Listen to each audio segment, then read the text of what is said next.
Hivi unajua kuna wanaume wana majini mahaba. Ndiyo, kuna wanaume wamefungwa na majini mahaba. Lile jini ambalo tunalizungumzia kwa mwanamke, kuna aina ya jini ambalo linaweza likamfuata mwanaume na mwanaume huyo akajikuta yuko kwenye jini mahaba na yuko kwenye mahusiano, yuko kwenye ndoa katika ulimwengu wa roho.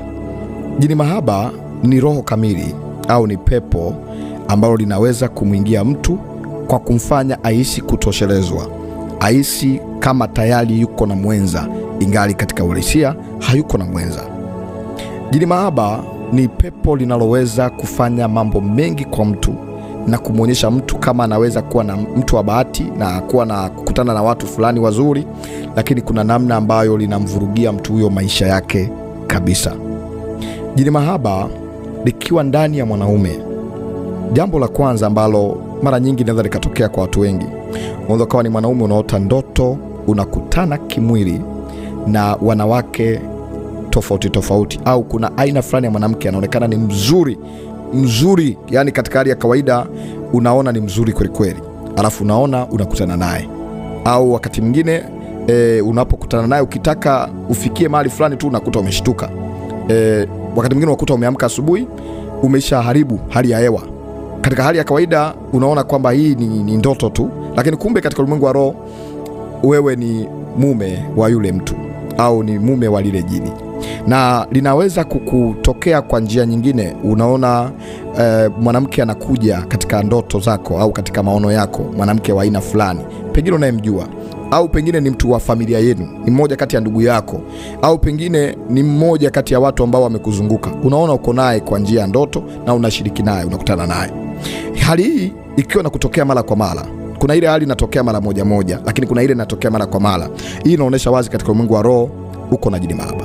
Na unaweza kawa kwenye ndoa umeoa kabisa, lakini una jini mahaba, unaona au unaota unafanya zinaa. Pengine wengine wanaenda mpaka wanafanya zinaa na mzungu, Mwarabu, Muhindi, unaota ndoto unakutana naye.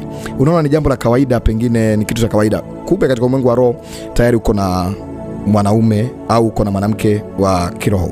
Kuna mwingine anaota ndoto anakutana na mwanaume mwenzie, yani anakutana na mwanamume mwenzie na imekuwa ni kwake, inatokea mara kwa mara. Mwingine anaota ndoto anataka aingiliwe yeye, yani kuna pepo la mahaba la kiume linamuingilia. Na mwingine anaota ndoto ni mwanaume anabakwa, yani unaota ndoto unaingiliwa wewe, yani kuna mwanamke amekuja anakulazimisha, na baada ya kukulazimisha unakuta tayari mambo yako yameshaharibika. Na ukiamka katika hali ya uhalisia, ukikutana tu na mtu huyo, kuna vitu vyako huwa vinaharibika. Yani kama kulikuwa kuna kitu ilibidi kiwe hivi, kitaharibika. Anazuia nini na nini jini mahaba? Jini mahaba anaweza kukuzuia kwa wewe mwanaume unayenisikiliza. Jambo la kwanza, kuna wale ambao wanaweza kuzuiliwa kibali. Kwa unajikuta hauna kibali kwenye baadhi ya watu au baadhi ya mambo ambayo yana ushindani au yana upinzani. Kwa unakuta jini mahaba lenyewe kawaida lina wivu, linaamini kwamba wewe ukikutanishwa na mtu fulani ambaye ni wa hatima kwako, pengine lenyewe litapata uhuru wa kukutumia vizuri. Kwa hiyo linakuondolea kibali. Utajikuta mahali ambapo unaweza kufanya vizuri hauwezi, na utakuta unakuwa ni mtu wa kukimbia. Huwezi kukaa mahali pamoja kwa muda mrefu, lazima utaondoka. Yani unakuwa ujiamini na unajikuta unapenda kukaa mwenyewe. Unapenda kukaa mwenyewe na linakupelekesha wakati mwingine unakuwa una hasira, yani una hasira za haraka mtu, yani anaweza hasira zikikupanda unatamani ufanye maamuzi ya ajabu magumu, yani unatamani hata ukimbie. Kama umeoa una mke, yani utakuta kuna wakati hasira zimekupanda, jambo dogo tu hasira zikikupanda unaweza kutamani ukimbie nyumbani, uache familia yako, uende tu mahali fulani, au ufanye kitu fulani ambacho pengine unahisi kwamba ni sahihi, lakini kumbe ni lile pepo linakuchochea kuweza kufanya mambo hayo. Na jini mahaba, kuna baadhi ya watu linakaa ndani yao kwa kuwapa tamaa ya kujichua. Unakuta una mke au una mke, lakini wewe lazima uangalie pornography, yani picha zile za utupu ujitimizie, na unajikuta umekuwa mtumwa wa jambo hilo. Ni jini, ni pepo linakupelekesha, linachochea ndani yako, linakuja kabisa kwamba nataka nikutane na wewe. Kwa unajikuta ukitoa zile mbegu zako kama mwanaume, lenyewe ndo limefurahia na limeishaona ni sawa. Kwa hiyo furaha yake ni zile mbegu zako mwanaume.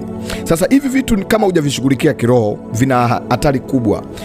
Vinaweza kukuzuia ukawa na mahusiano yanayovunjika. Yani wewe mwanaume unapata mwanamke anakuzuia, au kinatokea kitu chote cha kuzuia, au pesa inakauka, uchumi unakauka, utajikuta kitu fulani akiendi, unajaribu hiki unakuta kinaanza vizuri baadaye kinaharibika, unapata mtu mnaenda vizuri baadaye unakuta mahusiano yanaharibika, unakuta wakati mwingine kama una mke, basi utakuta kwenye ndoa magomvi ni ya mara kwa mara, au wengine huwa linapelekea jini mahaba kuwapunguzia nguvu za kiume. Kwa hiyo unajikuta ni mwanaume lakini shida ya nguvu za kiume imekukamata. Ukiwa na mke wako una nguvu, lakini ukiwa nje utakuta una nguvu sawa kabisa, ujue hilo ni jini mahaba. Ukiwa na mtu ambaye ni mwenza wako, wakati mwingine unakuta nguvu huna, lakini ukitoka nje hapo au ukitaka kujichua unakuta una nguvu. Ukiwa maeneo fulani lile pepo linapokufata unakuta una nguvu zote. Sasa ni muhimu kufanya maombi ya kupinga hili. Hakuna dawa nyingine zaidi ya kukuombea, kwa sababu haya ni mambo ya kiroho. Kama mambo ya kiroho huwezi kuyapatia ufumbuzi kwa namna ya kimwili, hamna dawa utanyweshwa utasema ndio sasa umefunguliwa. Ni lazima kwanza wewe mwenyewe ukatae hiyo hali, ulikataa hilo pepo kabisa, ujue kwamba uko vitani na uanze namna ya kuweza kushinda hilo pepo. Hilo pepo linapoingia mwanzoni inakuwa ni roho, lakini baadaye linatengeneza tabia. Kwa hiyo unaweza likaondoka lile pepo, kama wewe hujaamua kutoka kwenye hilo shida, kwenye hiyo roho, basi utajikuta bado umekuwa mtumwa. Kwa hiyo ni vita ya kwako mwenyewe. Lazima ujue kwamba hii ni vita, natakiwa nitoke kwenye hili pepo, nitoke kwenye hili tatizo, lazima nitoke kwenye huu uwanda wa hii shida, natakiwa nitoke hapa, natakiwa ukatae hiyo hali. Epuka kukaa mwenyewe peke yako. Jitahidi kuwa mtu wa kufanya maombi mara kwa mara. Yaani tambua kwamba tayari umeingia vitani. Ili uweze kushinda lazima uamue kweli. Anza kufunga na kuomba, mwambie Mungu, nimefunga na kutafuta wewe, nataka nikuone wewe, na ikatai hali, na katai ile pepo. Mungu atakusaidia. Basi tunaingia kwenye maombi, utakiri maneno haya. Sema: Bwana Mungu, nimekuja mbele zako, ninaomba unitakase, unisamehe. Macho yangu yamekutenda dhambi, mikono yangu imekutenda dhambi, akili yangu imekutenda dhambi, viungo vya mwili wangu vimekukosea.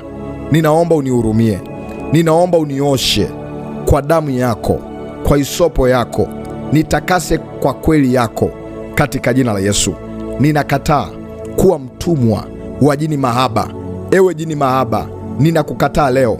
Natoa hati ya talaka, ninakutalaki kwa jina la Yesu, ninakutalaki kwa jina la Yesu. Pokea talaka zote. Ninavunja mkataba na wewe mahali popote nilipokukubali. Ninakukataa leo kama nilivyokukubali. Leo hii nakukataa mbele ya sauti hii, mbele ya mashahidi hao wa kiroho ambao ni malaika. Ninakukataa jini mahaba, uniachie kwa jina la Yesu. Ondoka kwenye mawazo yangu, ondoka kwenye akili yangu, ondoka kwenye maisha yangu. Ninakukemea, niachie, acha nifunguliwe, acha niwekwe huru katika jina la Yesu. Ewe jini mahaba, toka ndani yangu, toka ndani yangu, toka ndani yangu kwa jina la Yesu. Basi wakati huu sasa nisaidie kukamata kidole cha kuvikwa pete. Kama uko na pete, uko umeoa au hujaoa, wewe kamata hicho kidole. Baada ya hapo, eneo lingine ambalo utakamata, utaweka mkono wako kwenye tumbo lako na utaenda kuona Mungu anafanya kitu kikubwa. Mungu Baba, namleta kijana huyu, baba huyu, naomba katika ulimwengu wa roho ufungulivu siku ya leo. Najua kwamba shetani ametumikisha maisha yake, elimu yake, ujuzi wake, ufahamu wake na maisha anayoishi haviendani. Ni kwa sababu jini mahaba alikuwa anampa wivu, analeta wivu kwenye mafanikio, anamzuia asipate pesa za maana, asipate kazi ya maana, asidumu kwenye eneo kwa muda mrefu, kwa sababu anajua akiinuka kiuchumi ndivyo atakavyoweza kuwa bizi na mambo yake akafanikiwa. Kwa hiyo anamfanya awe mtumwa. Leo hii nakataa roho ya utumwa na kukemea we jini mahaba, toka kwa jina la Yesu. Natuma radi ya moto, natuma radi ya mbingu ishuke hapo unaponisikia, na kuondoa, navua kila ulichomvika, hizo pete zako, hayo maagano yako. Ewe jini mahaba, toka kwa jina la Yesu. Najua umemfuatilia kwa muda mrefu, umekataa sidumu kwenye nafasi hiyo, umekataa sidumu kwenye kiti hicho, umevuruga ndoa, umemfanya awe na mawazo ya ndoa, mapito ya ndoa, maroho ya magomvi ya mara kwa mara, roho za uharibifu, roho za kutokuwajibika kwenye nafasi yake. Na mfungue ufahamu, natamka funguliwe ufahamu, akili yako ifunguliwe, rudi kwenye uhalisia wako, narejesha nguvu zako, narejesha nguvu zako, na kuondoa wewe pepo kwa njia ya ndoto. Toka nafuta kwenye ulimwengu wa roho unayekuja kwa njia ya ndoto, njia zako zote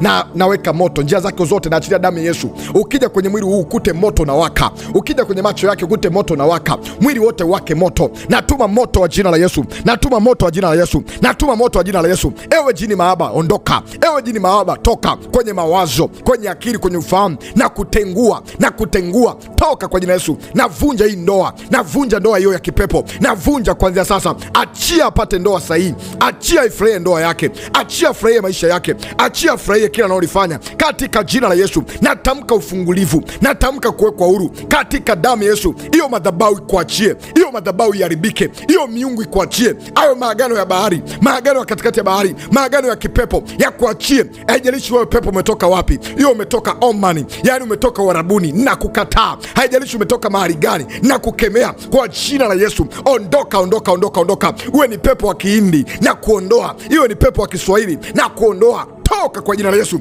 ondoka. Haijalishi uliingia kwa njia gani. Kama uliingia kwa njia ya zinaa, alikutana na mwanamke fulani naye akaambukizwa, au aliangalia video fulani naye akajikuta kwenye shida hiyo, na kufungua. Pokea ufungulivu kuanzia sasa, wekwa huru kwa jina la Yesu. Natamka uhuru wako, natamka ufungulivu wako. Pokea ufungulivu, pokea ufungulivu. Nafuta hayo mandoto, nafuta hayo maagano ya kuachie. Wekwa huru katika jina la Yesu, amen. Yesu wa mbingu na nchi akubariki. Mungu mtenda maajabu akufungue. Naitwa mwombezi Pastor Godwin Ndelwa. Hongera kwa maombi makubwa yatakayoleta hatima kubwa katika maisha yako, na hakika maombi haya ni dawa kwako.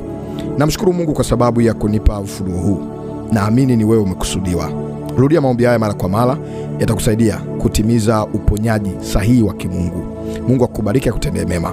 Unatamani kuwasiliana nami moja kwa moja? Karibu uwasiliane nami kwa njia ya WhatsApp. Tafadhali niandikie jina lako na hitaji lako, au kama umefunguliwa basi nipe ushuhuda nini Mungu ametenda kwako, na nitamtukuza Mungu pamoja na wewe. Lakini pia wewe ambaye unanifuata kwa njia ya TikTok, Mungu akubariki. Basi unaweza kanifollow kama bado hujanifollow, ili uwe mmoja kati ya wanafamilia. Na wewe unanifuata kwa njia ya YouTube, bonyeza alama kusubscribe, hiyo iliandikwa subscribe. Ukibonyeza hiyo, unakuwa mmoja kati ya watu watakaopokea vipindi vya kiroho kwa haraka zaidi. Lakini pia uenda katikati ya maombi kuna vitu vimefumuka, unasikia kichwa kinauma, unasikia mwili umechoka, unasikia kizunguzungu. Rudia maombi haya, kaa eneo la utulivu, utaona unakaa sawa kabisa. Mungu akubariki.